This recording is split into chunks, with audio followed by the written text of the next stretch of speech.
Hi there, my name's Fran and I'm joined today by Amy and we work for the Schools Liaison team here at Runshaw. Now we've been absolutely inundated over the last few days with questions from you that we're going to try and answer today for you in quick Q&A chats. So without much ado, we'll get started. And Amy, our first question that we have received from many people is in relation to the bus passes. So could you please just explain a little more about the bus passes and how students might apply for these? Yeah, so our transport team have been working really hard to finalise arrangements.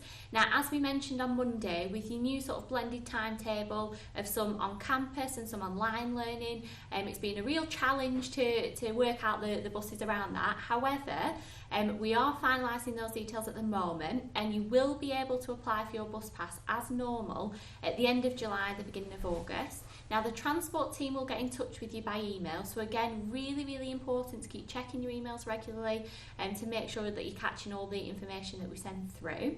So you will be able to apply from late July, the beginning of August. And as ever, regardless of the form the bus pass will take, it will be heavily subsidised by Runshaw as well. So that's really important to remember.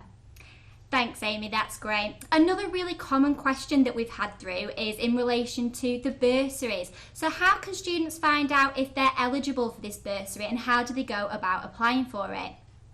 Okay, so again, all through our website, so information about the 16 to 19 bursary fund can be found on the website.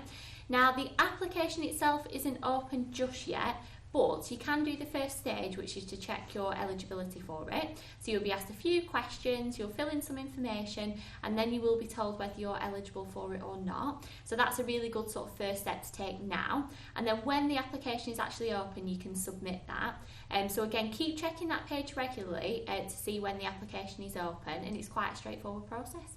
Wonderful, thanks Amy.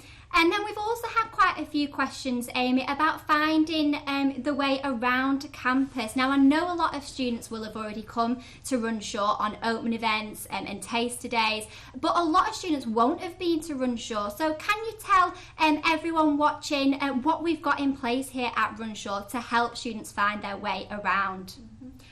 I understand it can be quite a daunting experience, particularly if you've not been before, but I always sort of liken it to when you first started high school. I'm sure that at the time seemed like it was a huge place and you'd never find your way around, and then a week later you know where everything is and where the best places to go are. So again, much like that, it won't take you very long at all to find your way around. Everybody's in the same position, but for those first sort of few days there are lots of things that can help you along the way.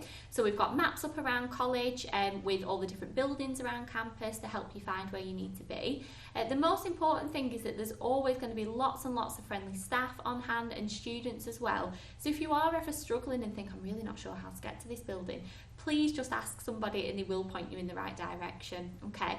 If you wanted to maybe familiarise yourself with the campus a little bit before you actually start, then please have a look on the Year 11 page at the 3D tour. So it's split into different areas and different buildings within the college, and that is a really good resource to have a look at.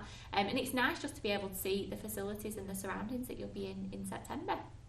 Absolutely, yes. Thanks very much for answering those questions for us, Amy. We'll be back very soon to answer more of your questions.